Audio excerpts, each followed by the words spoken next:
Hey everyone, SilverDFanng, your favorite neighborhood wolf boy, back with more YouTube reactions. Yay! We got The Hidden World of Cargo Theft by Ryan Kelly Comedy. Not the normal Ryan Kelly video we watch, but this one is modern. It's actually a new story about someone who stole a bunch of Kit Kats. If you like what you see and you want the raw look, this was done from my Twitch at SilverDFanng, 2 N's. Enjoy.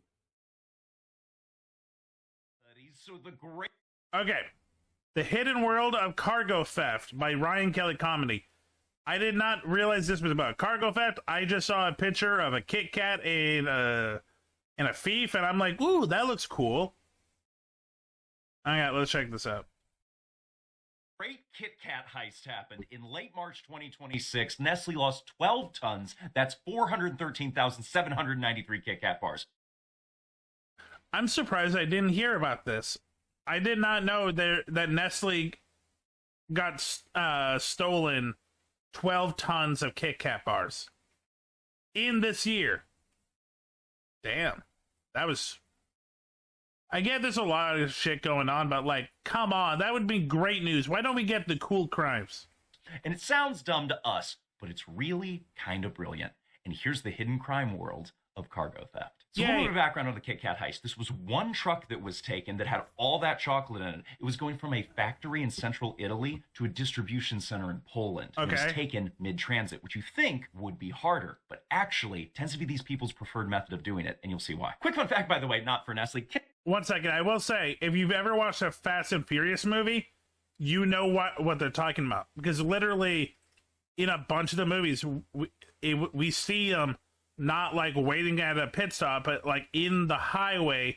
Like, yeah, they prep, they set up, there's equipment. Like, yeah, it's dangerous, but it's theft. But it is a lot easier than when it's at a pit stop. Kit Kat slogan is "Give me a break," and if every break is 15 minutes, and these people stole 413,793 Kit Kat bars, that is over 11.8 years of break. Talk about some quality PTO. And yes, I did stop this video to do the math on that. That is so stupid, so the truck but I love it. Taken in transit still hasn't been found. And when that happens, it's called full truckload theft, which, you know, not real creative, but effective naming. It's also the dominant form of this type of crime because why steal some when you can steal all and then makes sense in different places? Full truckload theft is also more common than only partial truckload theft. It accounts for 61% of all cargo crimes in North America, which is crazy to think about that, like, oh, they didn't steal a little. No, they took the truck. And according to the data that we... No, it makes sense. It makes sense. If you steal the truck, then you're cutting the middleman of finding a second truck to load all of these packages. So it makes more sense to steal the whole thing.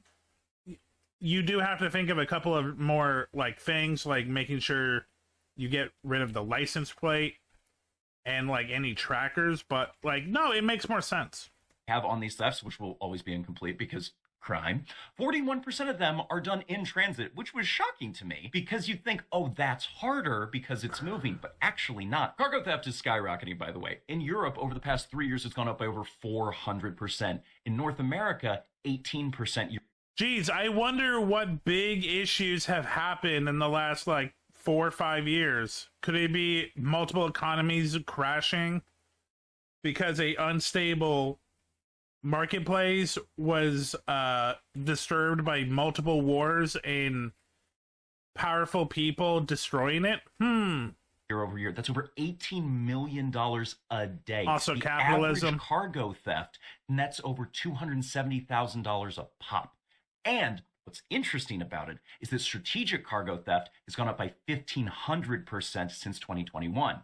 Well, what's happening? It's getting organized. But the question I wanted answered is, how do you steal a truck? They're kind of big and you'd think hard to hide. You'd also think they're being tracked. But the way they're doing it is fusing old style stealing with the new age stuff and a lot of technology. If you've ever gotten an email from yourself that you didn't send to yourself, it's normally a scammer being like, I've been watching you through your camera, which is like, no, they haven't. And they're trying to pretend like they're in your email address. They're not. What they've done is they've spoofed it to make it look like it's you. And that is what these guys are doing, but with legitimate logistics companies and then emailing places like Nestle expecting a handoff. The information these criminals can pull while pretending to be a legitimate logistics partner or somebody that works at the company is crazy, because they can easily just ask, well, what's the driver's cell phone or email? Then they'll take that and message the driver and be like, hey, you've been reassigned. We're the reassigned carrier. We'll just meet you here. And that's how you can get staged roadside stops that they hand over the goods voluntarily.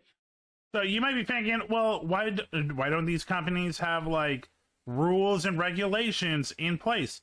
Something you got to remember is these companies work with these small little factories and these little like middle people transport systems. There are thousands of middlemen.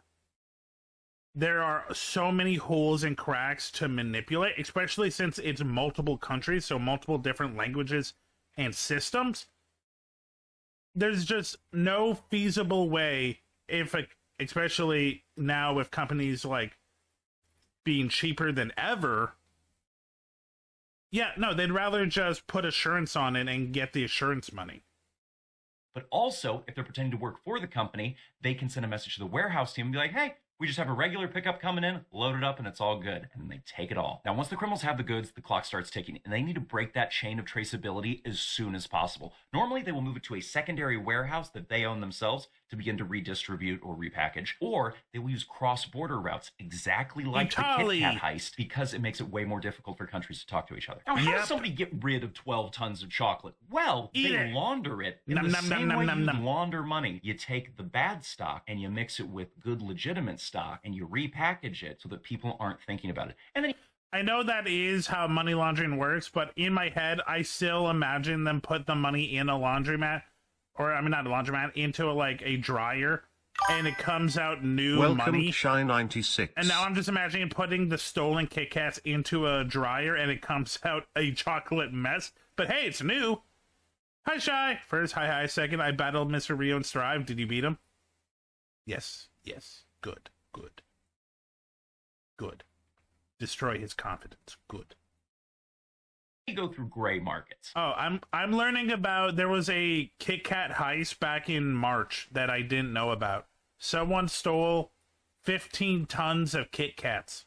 Now, gray markets aren't a Liam Neeson-based movie market. That would be weird and also probably contain a lot of wolves, which would make it dangerous. And what this taking is daughters. Discount retailers, privately owned stores that are trying to look for a quick way to save money, or online distribution. If you can get it to the hands of the customer who is actually going to consume the product faster, that immediately takes out anybody who's going to be checking. They just go to international fat camps. Easiest way to get rid of the product. Just go to the most desperate people that really need a Kit Kat.